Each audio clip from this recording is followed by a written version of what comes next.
Lieutenant General Antonio Parlade has confirmed his resignation as one of the spokespersons of the National Task Force to End Local Communist Armed Conflict, or NTF-ELCAC.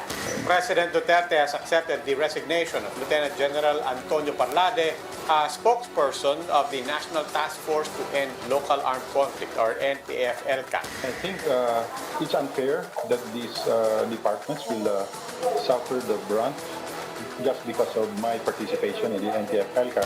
I'm open to helping this government in another capacity, but it all depends on the leadership whether they have confidence in me in handling other positions. The resignation of NTF-ELCAC spokesman Lieutenant General Antonio Parlade was welcomed by senators who had questioned his designation in a civilian task force, while human rights advocates and progressive leaders who criticized the general's red tagging also appreciate this move. We discuss in this episode of The Chiefs.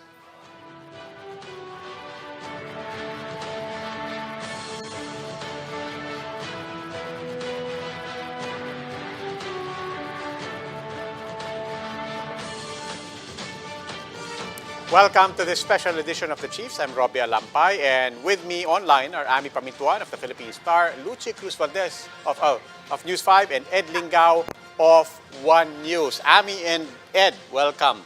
Happy Friday. Hi. Tayong tatlo lang pala, wala si weekend. LCV. Wala si Dalawang araw na lang. Monday na ulit. Anong binabantayan mo, Ami? Siyempre yung Taal Volcano pa rin, yung explosive eruption morning. Baka pag lumalala, sa bagay stable naman daw, pero baka lumala, maapektuhan na naman daw yung NAIA, and it might affect our vaccine deliveries. Oo nga, no? Oh, may fallout doon, delikado, just in case. And because there have been eruptions in the past, not necessarily in the Philippines, given proximity, especially to the capital of incoming flights, no? Hopefully that doesn't happen. Kahit mahina lang, diba? Kahit mahina, ang inaalala yung ASEAN. Pero pwede naman sa Clark, executive order. So we have options, but either way, it will affect things. Lapit pa rin yun. Dati umabot ng Bulacan yung The thing kasi with ash clouds, I think they've done a study on that. Some planes that have flown through ash clouds, yung turbine blades nila, parang niliha. Dinan sa papel de liha because of the ash. Because it's sand. Abrasive, ano? Well, anyway, those are really crucial things to watch out for. All of us at One News, including the Philippine Star, including Business World, TV5, of course. We're continuing to follow that. But tonight, we're not talking about COVID tonight. We're talking about a particular development. We're here with our first guest, Lieutenant General Antonio Parlade, and he's in the news because he has just resigned as spokesman of the NTF-ELCAC. General, welcome po to the big story. Welcome to the Chiefs, rather. Sorry. Wrong program. Hi, Robbie. Hi, everyone. Good evening, General. Good evening po. Kasi kakabalita lang ko lang din sa big story. Kakabasa ko lang din nung malaking balita naman talaga to. General, let me start with that. I mean, very basic questions. What exactly did you resign from, and why exactly did you resign? Okay, like I've been saying, that option of giving this position to civilian spokespersons was there. I gave that. I told them about that especially when I assumed command of the Southern Luzon command. So that's last year pa yun. So anyway, ito na yun. Kini-question na ngayon ng the constitutionality of my being designated as a AAP spokesman. Me being an active member of the armed forces. So I told the principals that yes, it's okay if you let me go. If you have a new set, especially now that if you have a new set of spokespersons, mas maganda rin na ituloy ko na yung pag-resign ko para ma-ease up na yung pressure dun sa mga principals natin, especially since it's a budget hearing na. So every time there's this committee hearing, nare-raise itong issue na ito on my being being a spokesperson of the NTF-ELCAC. Okay, sir, I started with that because I mean sa totoo lang, there are two aspects to that. There's two things, in fact, there.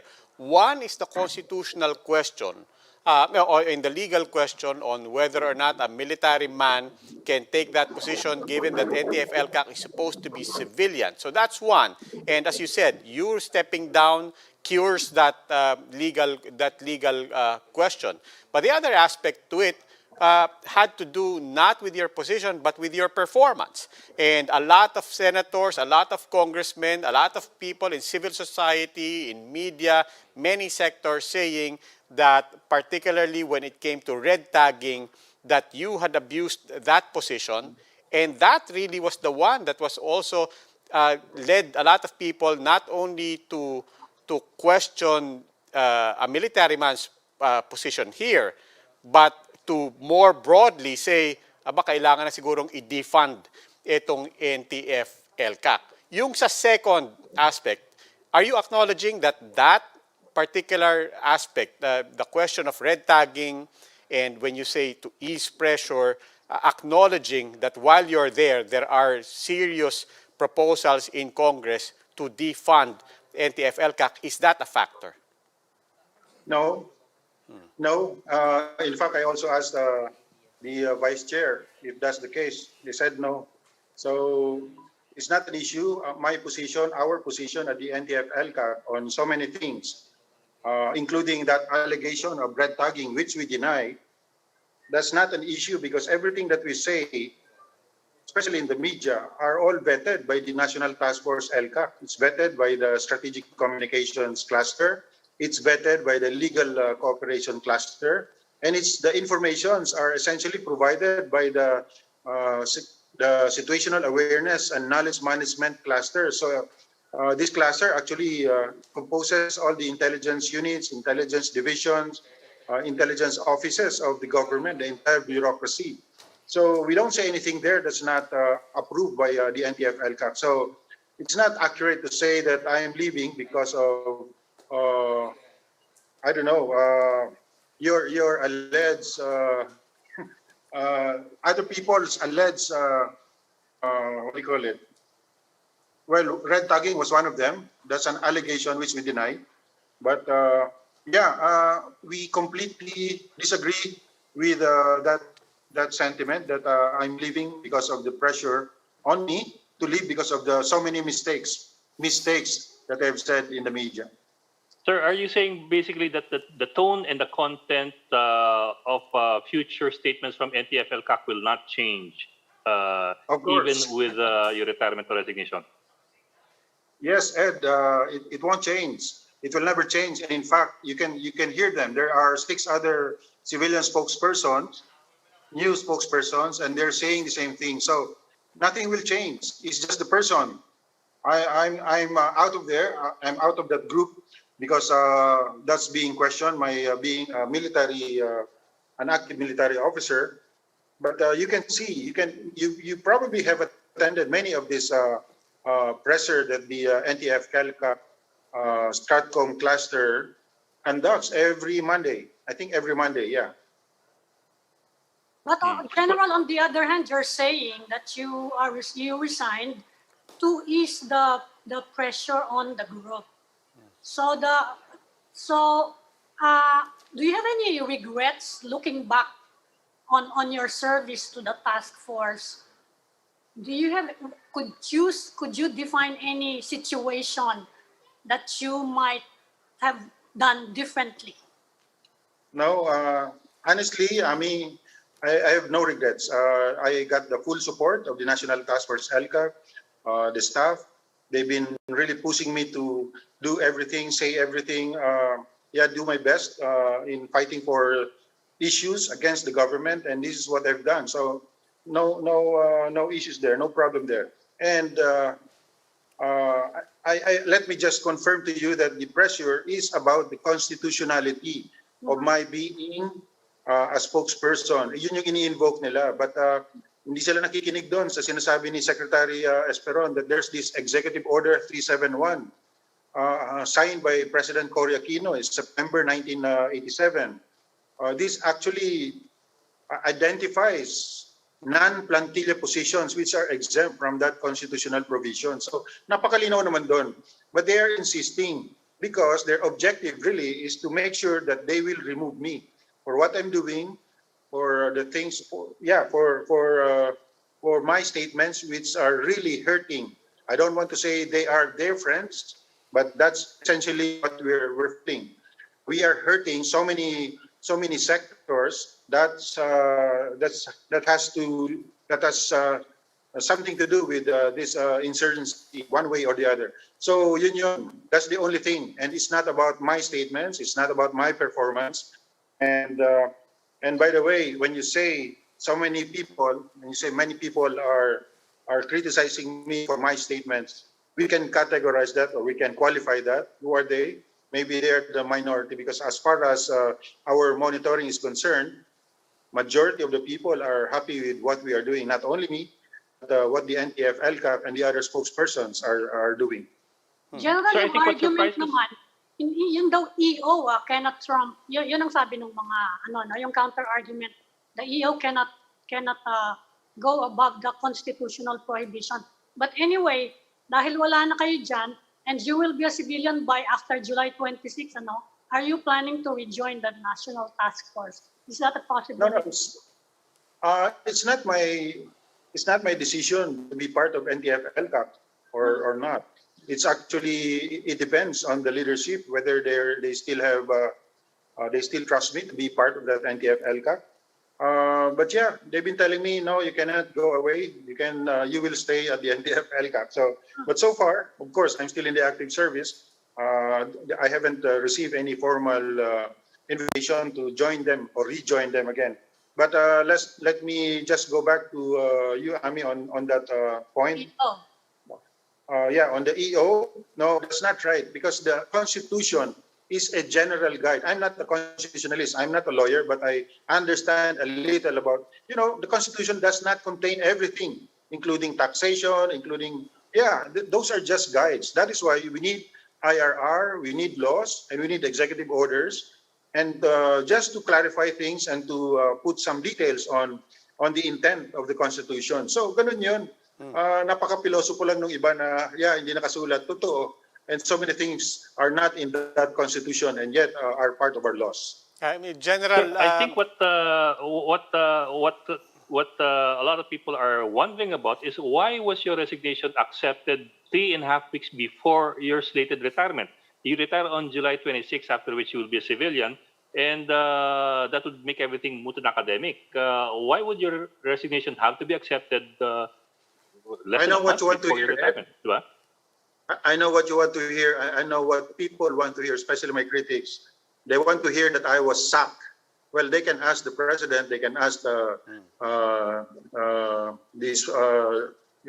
Secretary Roque if that is the case. I simply submitted my resignation, and I don't know. I haven't received that acceptance that they indeed accepted my resignation. It's just so happened that I think Secretary Lorenzana announced that I submitted that resignation, and until now they haven't released any action on that. So siguro, yun, pinalabas na lang na may action. So I really don't. You can ask them. You can ask them, Ed. But I know what you're getting to. If you want to confirm that I was sacked, you can ask them. You can ask the president, ask Secretary Esperon, ask anyone. Yes, sir. And the official statement from Malacanang is indeed that they have accepted your offer to resign. And in fairness as well, we do have to stress, even the people who criticized you, and even the people who have criticized the spokespersons, not just you, of NTF-LCAC, have stressed that they believe in the mission of the NTF-LCAC. Even senators who had called for inquiries have said, look, on the local levels, we understand why NTF-LCAC needs to exist. They understand the program. But going therefore specifically to your record as a spokesman, I just wanted to get to something that you had said. You said everything we said was vetted, everything was passed through the different agencies. And going back to that, we recall statements that, for example, would tag the Makabayan bloc but you also had statements that many people called reckless, tagging journalists, tagging human rights groups. In general, there were even statements attributed to NTF-ELCAC tagging anybody critical of the anti-terror law. And I think most fresh in people's minds is yung community pantries, no? Yung sinabing, oh, minamatyagan namin yan, but people like AP Non, and so on. But in that particular case, you said everything is vetted, and yet in that particular case, in many cases, your superiors did actually step in and say that, wait, we never said that. That's not what we're saying. In fact, when it came to APNON and the community pantries, the military leaders and the Department of Defense had to basically tell NTF-ELCAC, take that back because that's not our position. So did you read about my statement on that? Because I was very clear about that. You know, in one of the interviews, I think with Pinky Web, and I showed them the sequence of events when that community pantries came about, when it started. I think 14 April something. I told them I was the one who informed the National Task Force ELCAC, particularly the Stratcom. Even right after it started, said, okay, something's going on. There's this community pantry, but let's be very careful in issuing statements about this because that's very sensitive. Of course, we support this kind of initiative. But just the same, we have to be watchful. And maybe we can see if there are indicators that this is being exploited again by these underground groups. And then that's when we can come in. Okay, and this was 4 days after the community pantry, you never heard anything from me. So the initial response never came from me. In fact, I only came in order to deflect the pressure that other spokesperson were getting. So, alam mo, ako lang talaga ang tinitingnan nila. But if you look at the sequence, chronology of events, ayun, napakalinaw noon na I was trying to prevent the cluster from making or issuing statements. And true enough, you know, when we were able to explain properly what we're trying to do, we are not profiling, we are simply watching to make sure that these activities doesn't go wayward or whatever, and it's not exploited by other groups.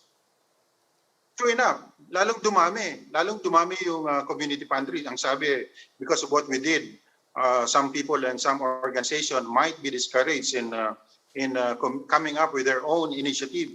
But alam mo, nung in-explain namin, lalong nagkaroon ng tiwala mga tao, dumami, umabot ata ng 3,000. So I was telling them, you know, ang community pantry niyan, matagal nang ginagawa ng armed forces yan.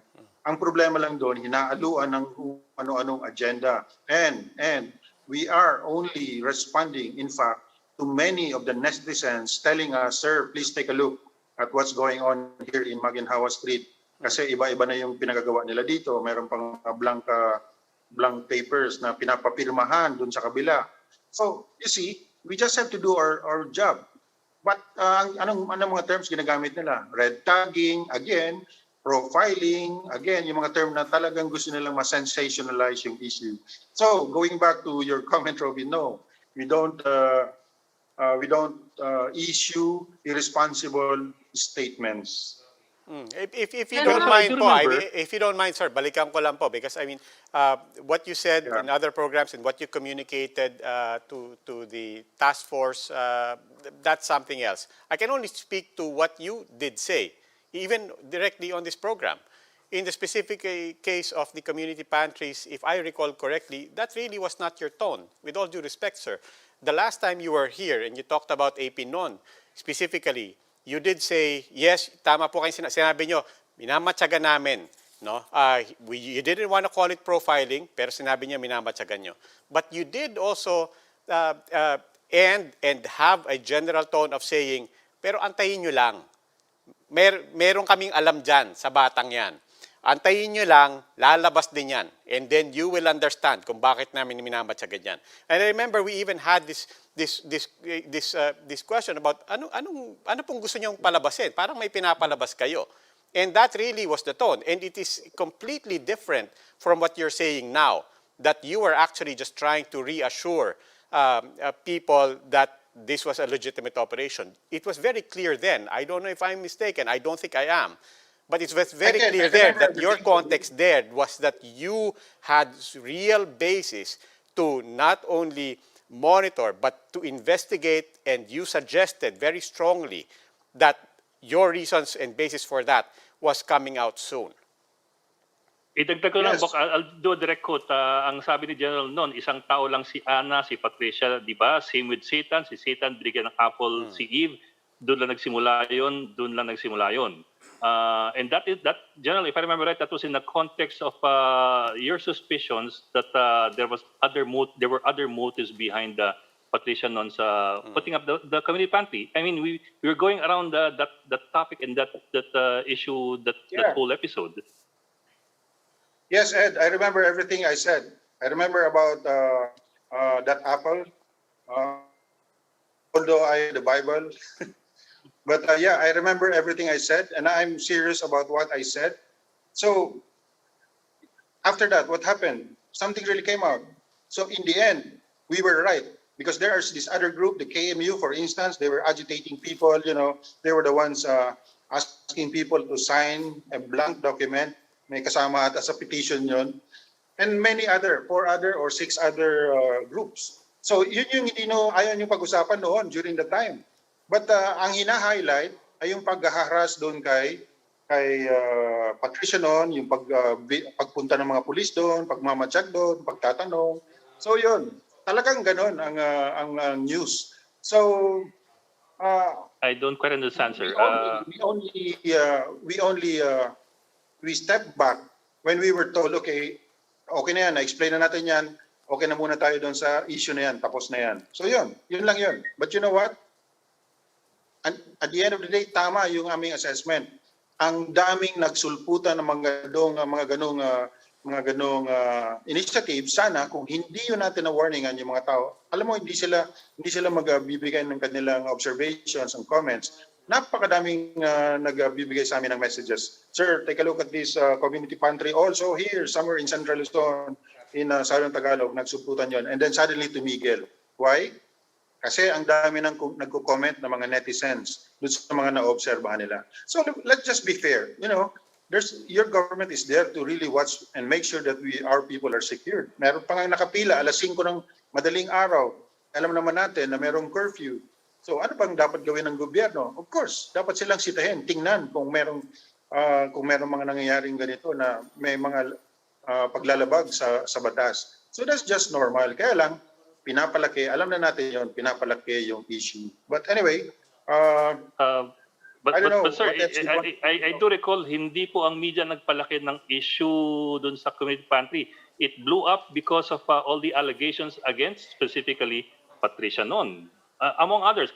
Granted po that there were pantries that were critical, but even that is not illegal. I mean, if they want to say something against the government, that's their right. That is something that the AP protects. Yeah, but Ed, did I say they're doing something illegal? No, ang sabi namin, watch out, because these people, we don't know where this is going. That's when I told them, minsan, nagsisimula yan sa isang sabaw. And I was referring to this case in Laguna. Yung ticket doon, nagsimula lang dahil sa mainit na sabaw na hindi maibigay ng kumpanya. Ayun, umabot yun ng so many months, and then finally, nagsara. And you know what happened? 21 of those KMU members umakyat sa bundok sa Banahaw, naging NPA. So yun yung sinasabi ko. Isa lang yun. Isang maliit na bagay, nagsisimula sa isang maliit na bagay. And believe me, after 37 years in the service, alam namin ang sistema na ito na ginagawa ng mga agitators ng ating bayan. General, even with your resignation, you are still so passionate about this issue. Pag-retire niyo po sa military, which is about 3 weeks away, are you planning to pursue this advocacy in any particular role as a civilian? Yes, Ami, I'm very much willing to pursue this. With or without NTF-ELCA, I intend to pursue this because, this is one way that people are enlightened. Napakadami, alam mo, libo-libo ang nagpapasalamat dun sa ating mga ginagawa. Not only sa akin, but sa NTF-ELCAC. Napakadami.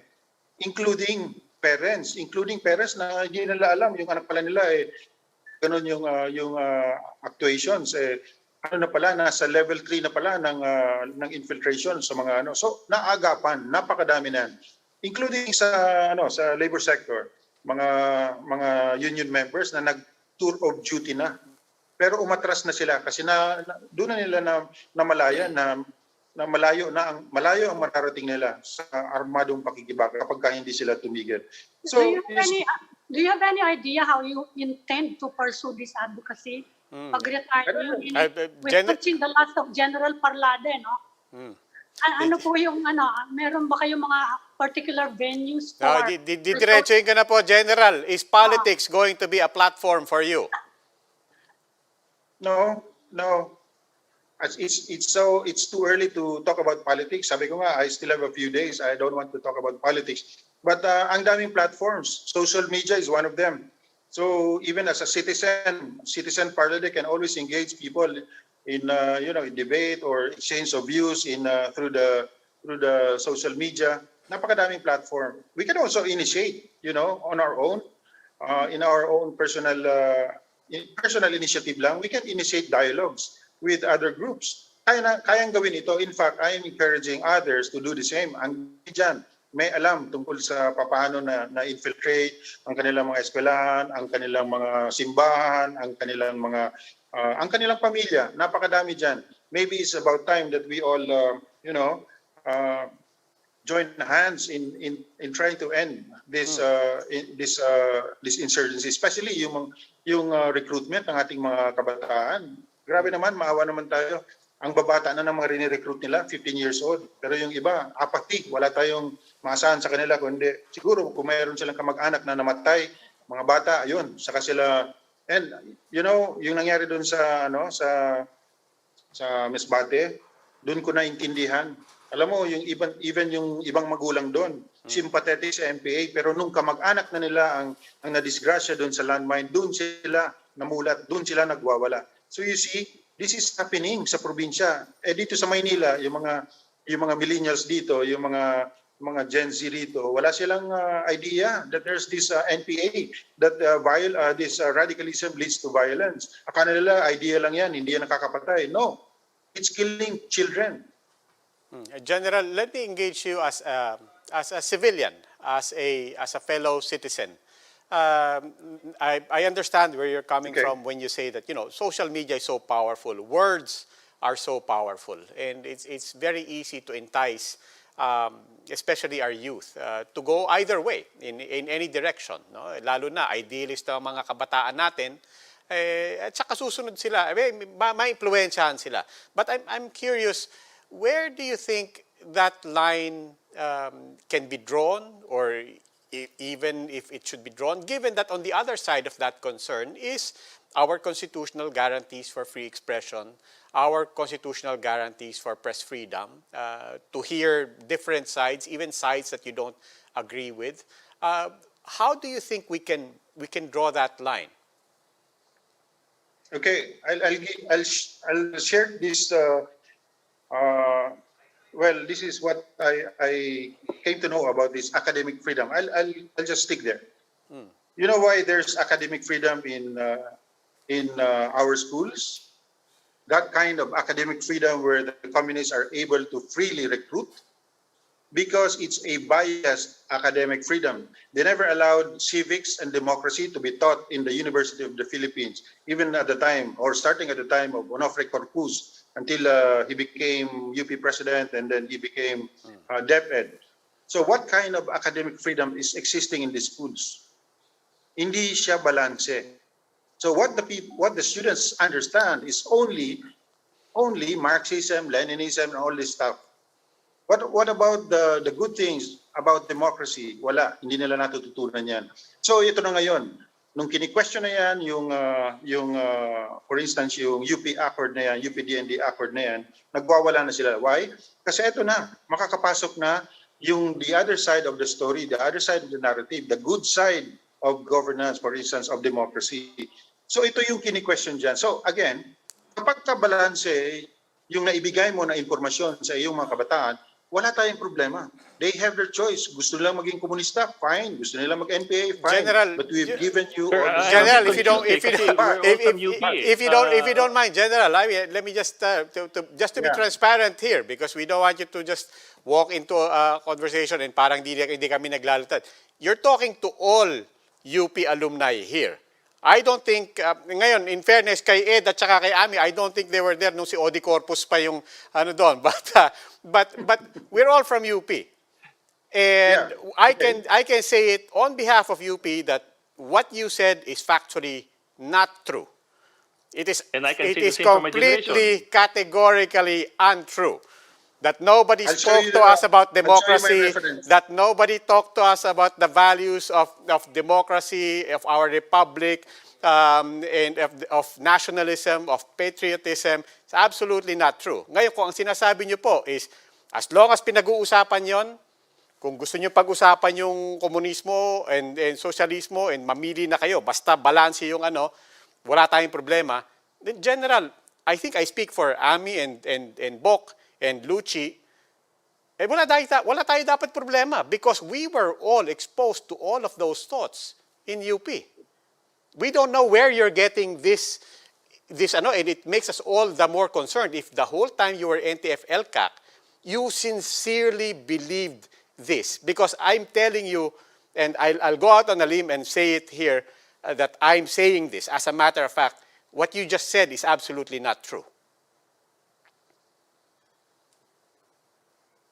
Okay, I'll share to you my references. And I'm not from UP, so I really don't know where you're coming from. But I get my statements based on what I've read. I'll share you this book. It's written by I forgot the author, but yeah, I have it in my files. Anyway, that's what it's saying. So because of that, the narrative of the Marxist-Leninists, yan yung nag-dominate sa UP. So that the silent majority who embraces democracy, yung silent majority, nanahimik na lang sila. And we are also told by UP graduates like you, that iilan lang yan ang mga radikal na nandyan sa UP. Sila lang yung mga maingay at saka mga violente. Kaya kami takot. Even yung mga faculty takot kasi binabasag nila yung mga salamin, binabasag nila yung kapag hindi pumayag din sa mga gusto nilang mag-rally. Sir, Maraming sorry sir, nangyayari. sa totoo lang sir, hindi ko lang alam kung anong henerasyon yan, pero una-una, Yung mga civics and democracy fraternity po, naniniwala. dumaan kami dyan. Basic political science po yan eh. Hindi lang po Marxism and Leninism. Actually, I don't even remember much of those anymore. Pinasadaan lang yan dahil kailangan eh. Pero democracy, socialism, all the Christian forms of political democracy in the political spectrum, at yung nagbabasag po ng parang Ako yun, yung mga fraternity yun. ang tanda ko po nun, puro inuman yung mga taga-UP. Yung beer, bote ng birang binabasa. Anyway. Pero yun lang po, just to put that into Anyway, just to put that mas into alam ko yun. kasi po, we came from there and we do remember more or less, although we don't remember the math, but we do remember. No, but I do remember some math here. I do remember some numbers. I was with the student council.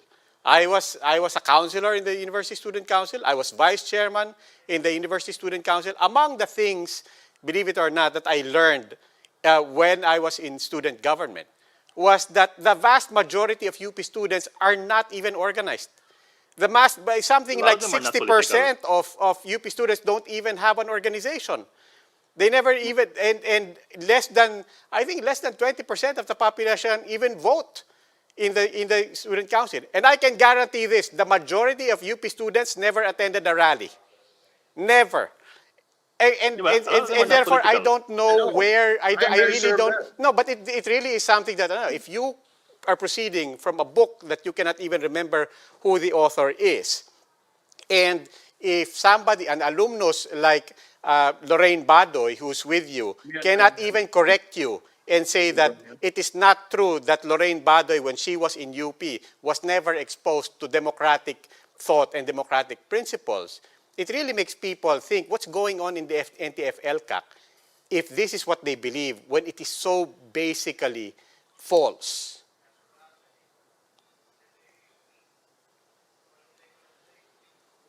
So anyway, I cannot contest with the three of you guys because you all came from there. I only have an elder brother who came from UP Political Science, but I can observe what I've told you. I can observe from him. I was able to observe from him. Kaya nga sabi ko, sige, ikaw mag-NPA ka, ako mag-PMA ako. Bahala na pag-graduate natin. But anyway, kidding aside. Yeah, alam mo, napakadami nating mga kaibigan na tumutulong sa atin, NTF-ELCAC. And many of them have experienced this. So, let's just, mahirap naman na tanggihan nyo na hindi nangyayari ito. And I agree, napakadaming mga estudyante doon, hindi nga naging member ng organizations. But I tell you what, sa maikling panahon, nag-battalion commander ako dyan sa Calabarzon, for instance, sa 10 inkwentro na nangyari, siguro 6 ang naging casualty, puro taga-UP. Mga kadre nila puro taga-UP. So really, sabi ko, bakit ganun? Konti lang ang sumasali dito sa mga organisasyon na ito, and yet they are dominating the leadership of this underground organization. So napakalungkot. Mga skolar ng bayan. Actually, meron akong captured. Chemistry student, 3rd year chemistry. Very professional ang kanyang mga magulang, abogado yung isa, doktor yung isa, tapos siya chemistry student. Tapos kolektor ng NPA, ng revolutionary tax ng NPA, nahuli namin. And yeah, I can cite to you so many other incidents. Hindi makapaniwala yung mga magulang na sila ay mga komunista until yung naiburol na, ayun, nagpasukan na ngayon yung mga kasama niya sa organization at linagyan ng communist flag yung ataol nung yung namatay. So napakalungkot na itong mga ito ay nakikita natin tapos hindi tayo gumagawa ng aksyon para mas mabigyan ng solusyon yung ganitong maling sistema at maling direksyon ng ating mga kabataan. Yes, sir. And sir, and we do understand your point, sir. We do understand your concern. Pero yung kasi you say 6 people from UP, but you're looking at how many thousands of graduates from UP every year. I mean, we're not here to tell you na mali ang sinasabi niyo, because as far as we're concerned, klaro naman yung the facts are clear. We're just saying na it's a bit concerning and alarming na the premises that you are working with and you're working from are alarmingly far off the truth, as far as we know, as far as we remember, as far as several thousand people from UP would remember. Yun po ang danger kasi you're talking about an entire university and its graduates and its students. Yeah, baka ang kasunod nito, rinagtago naman yung buong UP. Hindi po, napapag-usapan lang natin yung mga bagay-bagay na ito. But yeah, you're right about that. Alam ko rin yon. Sila nga ang nagsasabi. But I tell you, hindi lang naman ito yung mga kasama natin sa NTF-ELCAC ang nagsasabi nito. We have so many former rebels na nagbibigay ng kanilang testimony about what happened dun sa eskwelahan nila and not only in UP. So the same scheme na palaging ginagamit nitong mga makakaliwang grupo. But the point is we have to do something kasi they have to understand na merong boundary yung pagiging radikal, pagiging aktivista, at yung pagiging terorista. Merong boundary yan. Especially now na meron na tayong anti-terror law. Ayaw naman natin na yung ating mga kabataan ay nakakulong kasi hindi nila masyadong naintindihan na bawal na pala yung ginagawa nila. Especially with this anti-terror law. Napakadaming provisions yung anti-terror law na talagang pwede kang makulong at non-bailable yon. Either providing intangible support. Ano yan, napakalinaw yung mga provisions niya. But anyway, maganda na napapag-usapan ito and this is what we intend to do. We have to gather we have to encourage more people like you to talk about what's happening, the realities of what's happening there. We may be wrong. Alam mo, tama kayo. On siguro in some campuses, baka tama yung sinasabi ko. In some campuses, tama rin yung sinasabi nyo.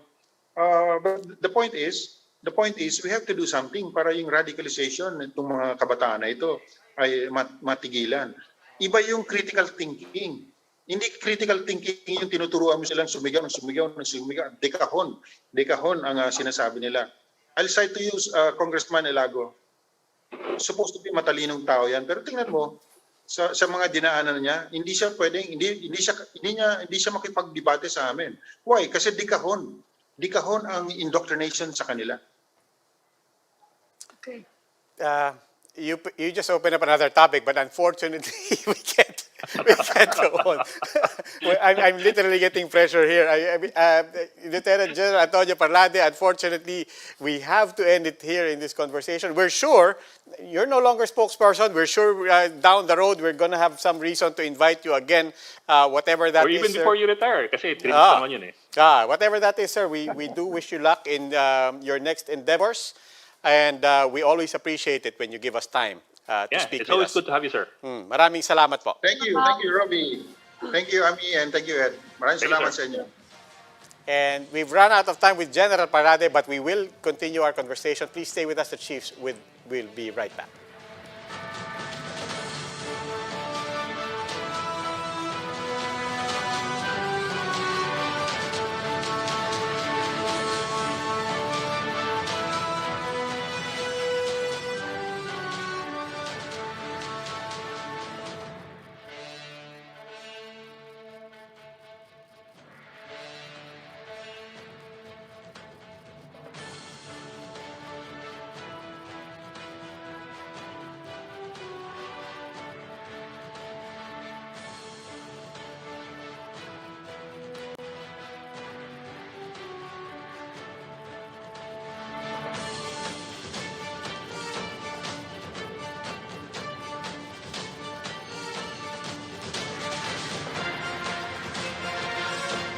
Welcome back. The Chiefs now joining us in the final stage of our conversation. Professors Jonathan Corpus Ong, Research Fellow at the Harvard Kennedy School, and Mr. Rosine Fallorina, Teaching Associate at UP Diliman. Professors Ong and Fallorina are authors of the study Human Rights in Survival Mode that is published by the Harvard Kennedy School. Good evening, Mr. Ong and Mr. Fallorina. Thank you so much for Good evening, Robbie. Prof, napahaba kami sa previous Robbie, segment. tanong muna kung taga-UP rin sila. Pasensya na. Medyo kumain tayo. But maybe it's a good take-off point for your research. So I'll just go straight to you. Your reaction and the thoughts instigated by our conversation earlier with General Parlade. Yeah, I think it confirms a lot of what our study has been talking about. This insistence to create like a very generalized enemy of human rights groups, and parang having like such broad strokes in terms of grouping organizations as against the government. And so parang it talks about, our report really talks about the chilling effects that are happening now in the past 4 years, diba? Na the labels of being an activist carry so much baggage, and there's so much fear now of expressing criticism, dissent, and so our report hopes to contribute to that conversation about how human rights has become a bad word, kumbaga, in the past 4 or 5 years, and we're hoping to help human rights organizations with the findings of our study. Well, your help is focusing on, in particular, the weakness of communication strategies. Maybe you can take us through some of your suggestions on how to improve this, how to fight the trolls, the disinformation through technology. Yeah, so our report was saying that when we interviewed human rights workers, they would say na parang nabagyo sila the past 4 or 5 years. Parang human rights has become so broken and tarnished, and all the things that they have tried to build seem to have crumbled, no? But we also observed na parang when we ask follow-up questions, have you made any investments in your communication, in your digital media, in your communication strategy? half of the orgs that we interviewed, actually wala silang communication or technology worker hired on a full-time basis. So how can you participate in the news cycle? How can you respond to fake news and disinformation, to conspiracy theories and red tagging? Lahat ito, di ba, are part of new digital attacks used online but also offline. But we are saying that human rights orgs cannot just continue doing what they do na palagi lang sila on the ground. Kailangan they also participate in a narrative battle. I find it fascinating how you were able to make it so simple. Now there's the frontliners and there's the backchannelers, and the dynamics between them and the implications of choosing between the two of them in short and in long term. For example, yung backchannelers, yes, you are insulated from the attacks, but you may have repercussions further down the line in terms of whether you're believable, whether you're still acceptable in the human rights community, and whether people will simply still see you as somebody they can rely on. Tell us about that. And kumbaga, what's the better solution here? Is it somewhere in between, or is it moving between the two? Yeah, sure. I'll start with that and maybe Ross can follow up. So we make this distinction that orgs generally, no, na parang they can choose between frontlining. This means speaking out against government abuses, really responding to troll attacks head on, or even to Nakapronta ka, di ba? to President Duterte himself. And of course, paminsan, hindi ito maiiwasan na may mention ang karapatan in the news, in Duterte's speech, for example. So, syempre, kailangan mo ding sagutin ito. So, for some organizations, they would rather pivot to the grassroots na will just focus on helping communities. Of course, of many victims of abuses. Some, what we're Objective-based, saying, parang ganun, di ba? Parang let's do the work. Ganun lang. absolutely, oo, na parang bumabad tayo sa barangay, sa grassroots. Pero kailangan that they would still lend support for their allies who are bearing the brunt of all of that attack. Yeah. Ross? Yeah, so on my end naman, Ed mentioned kanina that there are trade-offs, and we think that the reason why some organizations choose to be frontliners and some choosing to be backchannelers, sometimes it's based on their organizational mandate. So paminsan, if they're really into service delivery, they would have to take a more backchannel approach para hindi mag-stop yung operations nila. But if they were, if the organizational mandate is to really call out state actors, then they are really forced to engage on a frontline approach. What we're seeing here in our report, siguro, is to, beyond these strategic decisions of choosing between frontlining and backchanneling strategies, you have to look at also at the actual investments in communication. More than these strategic decisions, these investments in strategic communication matters most. And that's why we devote a lot of time in terms of saying na in terms of providing recommendations, in terms of how donors can change their structures, in terms of how organizations can have a better appreciation of communications, how they can have more empowered communications workers in their organizations and things like that. So this is one of the reasons why we try to center on the idea of communications. Kasi all of these considerations that we talked about, frontlining and backchanneling, these are all just strategies. But behind all that, kailangan may material investments. Yes, but Professor, investments in material resources. Yeah, Professor Fallurini, let me just stress the last thing you said. There has to be investments in that also, especially when it comes to capacity and just embracing the fact that that's a real part of the job. Diba? Hindi pwedeng banat ka lang ng banat. You really do have to invest in communications, in engagement, in networking. But to that point, on engagement and networking, yung sa back-channeling, so not sa frontline, sa back-channeling, did you also find in effect that it pays off? I mean, when speaking to quote-unquote the other side, when speaking with state agents, state enforcers, LGUs, national government, that what did your study find in terms of how effective that can be and how receptive the quote-unquote other side actually is? Right.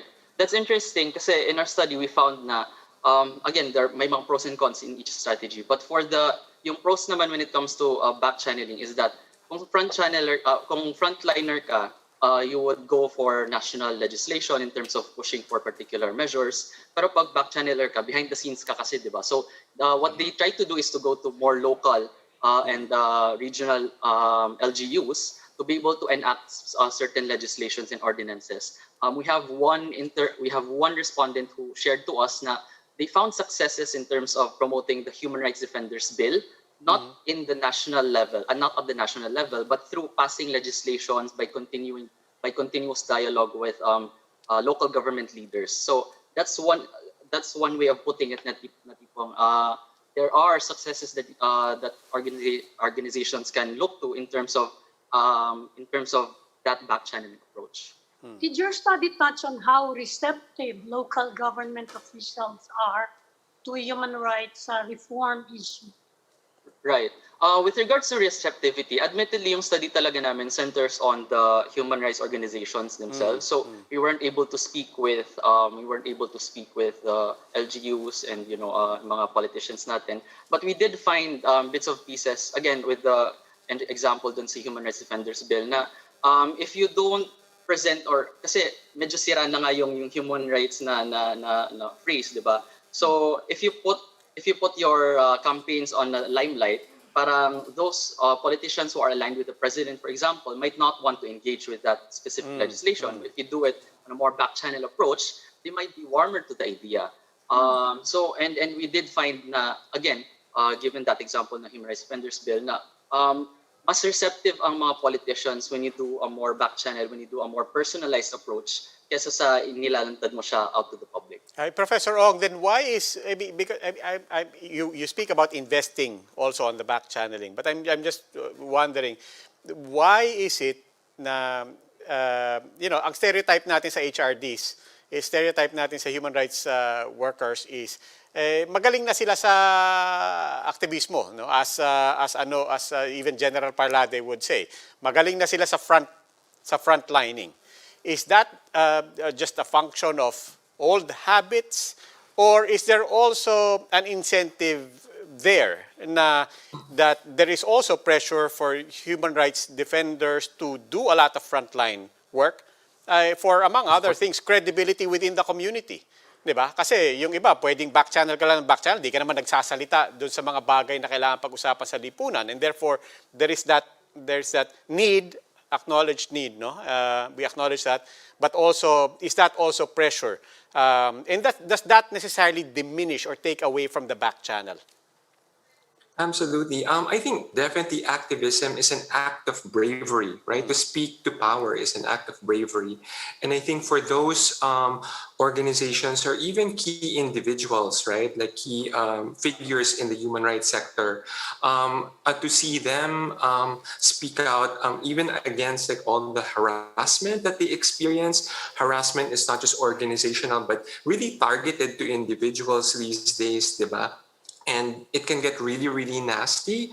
But these are acts of bravery that can inspire so many other people. And I think that's the real power of being a frontliner. So, ang daming tao na pwede, including younger people, can be inspired by those kinds of activities.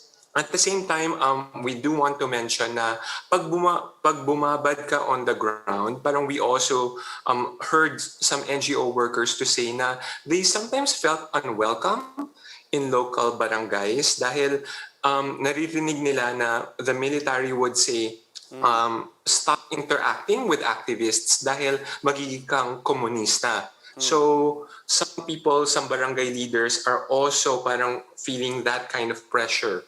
And of course, that's a real trickle down kind of pressure, diba? That comes from the top. Professor Ong, you were also one of the authors dun sa 2019 study, yung tracking digital disinformation in 2019 Philippine midterm elections. Of course, that was about the elections. But I was wondering lang, if you put that study in 2019 and your study now side by side, do you find any common threads? Of course, not election related, but the way disinformation, digital disinformation is used and abused. Yeah, thank you for citing that study.